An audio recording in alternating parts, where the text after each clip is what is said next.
La resolución 315 es un anexo a esta conferencia para que la puedan mirar y revisar, pero yo aquí tengo unos resúmenes, o un resumen importante de cuáles son esas principales obligaciones. Artículo primero nos dice, usted como empresa de transporte tiene que realizar un convenio con un centro de diagnóstico automotor. Y en ese centro de diagnóstico automotor es al que tienen que ir los vehículos vinculados a la empresa. Así las cosas, entonces, hay una pregunta que surge y es, ¿yo puedo hacer varios convenios con varios centros de diagnóstico automotor? Sí. Y otra pregunta que surge es, bueno, pero entonces a mí, si todos los centros de diagnóstico automotor tienen que cumplir con una normatividad que exige el Ministerio de Transporte, ¿por qué yo como empresa tengo que entrar a controlar esa situación y a elegir un centro de diagnóstico? Digamos que el Ministerio de Transporte en su momento argumentó que saben que efectivamente todos los centros de diagnóstico tienen que tener unas características para evitar corrupción, para evitar que los vehículos pasen sin contar con las condiciones que establece la norma, pues para que se pueda pasar por el tema de la revisión anual, pero te dice, no, es que yo quiero que la empresa sea un poquito más detallada en elegir ese centro y que esté pendiente de que efectivamente las cosas se hagan bien. Creo que es una obligación exagerada para las empresas nosotros estar pendientes de que el centro de diagnóstico cumpla con una obligación que nosotros no tenemos que verificar, sino que es el Estado, pero igual así está la norma y tenemos que tener convenios con los centros de diagnóstico automotor, así sean 20, pero que exista el convenio y que a esos centros sean los centros a los que se dirija el propietario del vehículo. Bueno, contar con un programa de mantenimiento preventivo y correctivo. Creemos que el programa de mantenimiento es solamente un documento escrito con palabras donde diga qué es lo que yo voy a tener en cuenta. No, el programa de mantenimiento no solamente es el documento como tal en Word, donde tú sacas todas las condiciones, sino que también es cómo tú vas a hacer el seguimiento de cada una de las reparaciones que se le hacen al vehículo. Esto lo vamos a ampliar más adelante. Entonces, la empresa también tiene que contar con una ficha por vehículo, donde se deberán consignar todas las reparaciones y mantenimientos realizados, sea que la reparación sea correctiva, sea que sea porque hay que cambiarle una pieza, o sea por un mantenimiento preventivo. Todos los vehículos deben tener una ficha, una hoja de vida, una historia clínica, como le quieras llamar, donde se consignen todas las reparaciones realizadas. Así las cosas, entonces, la resolución 315 nos dice con relación al mantenimiento correctivo, que el mantenimiento correctivo es aquel que se ejecuta en cualquier momento ante la evidencia de una falla o desperfecto del vehículo, y que esas reparaciones las hace el propietario en el taller que éste elija. Dejo claro, las reparaciones correctivas son una falla que sucede porque sucedió porque no sabíamos que iba a suceder, y ese mantenimiento correctivo, esa reparación correctiva la puede hacer el propietario en el taller que él elija.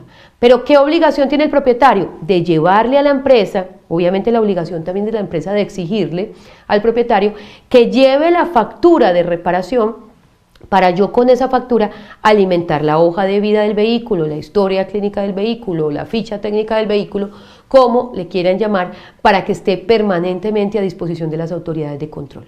Pero con respecto al mantenimiento correctivo, dice la norma que nosotros debemos realizar una validación como empresa de que esa reparación haya quedado bien hecha. Creo que esta obligación es una obligación muy difícil de cumplir y precisamente por eso algunas empresas han dicho, bueno, pues yo no puedo hacer la validación satisfactoria, pero vayan y hagan una revisión cada 2 meses para yo verificar que todas las reparaciones que se le han hecho al carro están perfectas.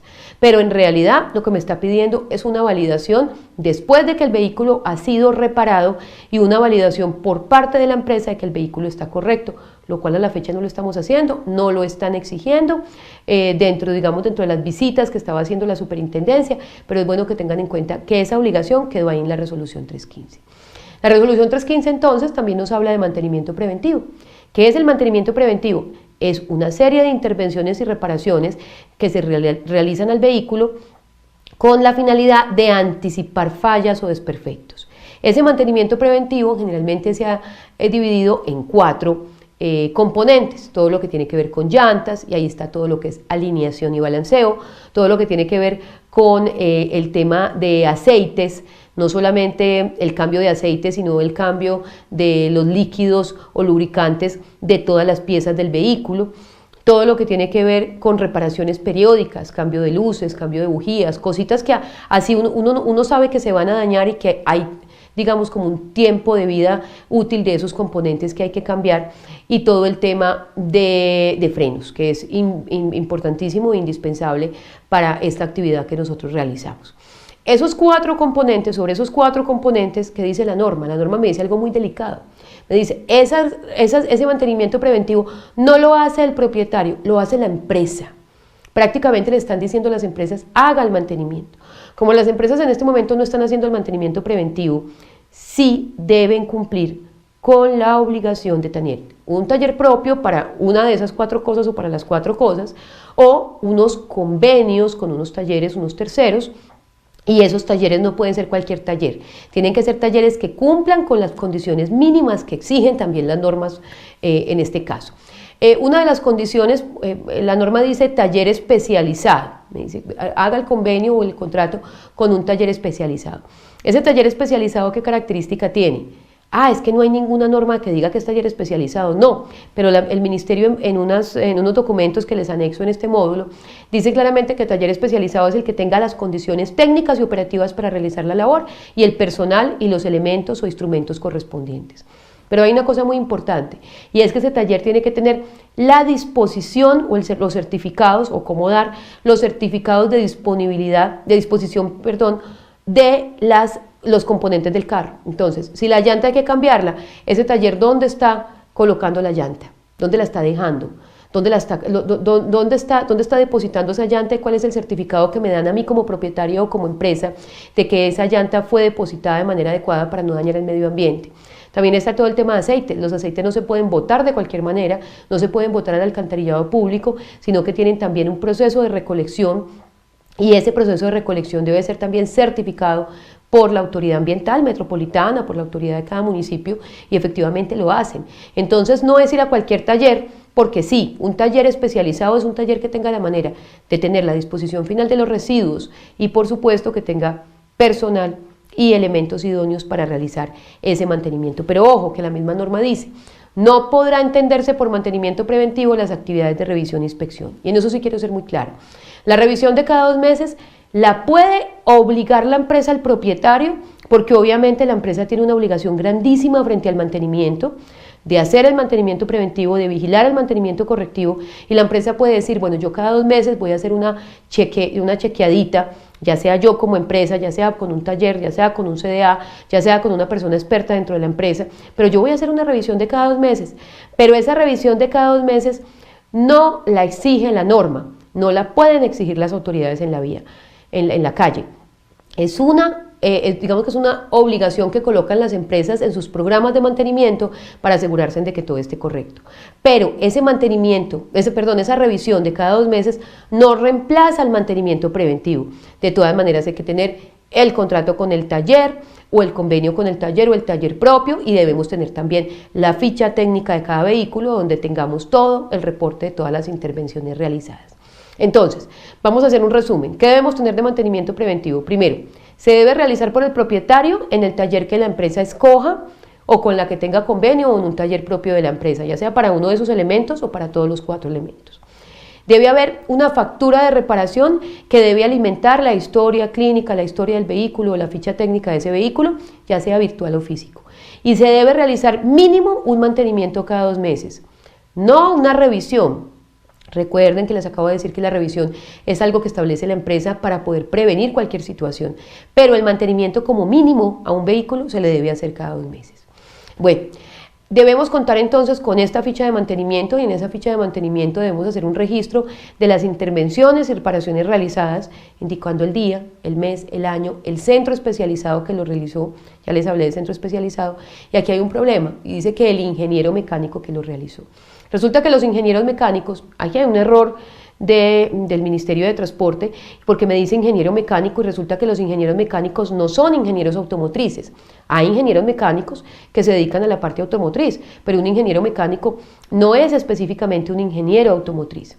Las personas que hacen este tipo de mantenimiento son los técnicos automotrices, que eso sí existe como una técnica. ¿Qué es lo que le hemos dicho al ministerio? Corrija por favor eso de ingeniero que me tiene enredada, pero por ahora no han hecho la corrección, pero la superintendencia digamos que tampoco está exigiendo el ingeniero. Está exigiendo que hagamos un mantenimiento en un lugar adecuado, que tenga, digamos, el personal idóneo para certificar que efectivamente esas reparaciones quedaron bien hechas. Bueno, el protocolo de alistamiento diario también es algo que está dentro de la resolución 315 y hace parte de todo el tema de mantenimiento, y me dice que las empresas no solo de pasajeros, sino también de carga, aquí ya involucran a las de carga, en las demás normas no involucraban a las de carga, deben realizar un alistamiento diario de cada vehículo, el último, en el periodo comprendido entre el último despacho del día anterior y el primer despacho del día siguiente. Ese protocolo de alistamiento diario es obligatorio. ¿Y qué nos dice la norma? Que no lo puede hacer el conductor del vehículo solo, sino que tiene que tener una persona que lo acompañe. En este caso, como nosotros guardamos los vehículos pernotan en diferentes lugares, o los propietarios los guardan en sus parqueaderos o se guardan en diferentes parqueaderos, no tenemos la posibilidad como empresa de realizar una revisión todos los días antes de que salgan los carros de esta situación.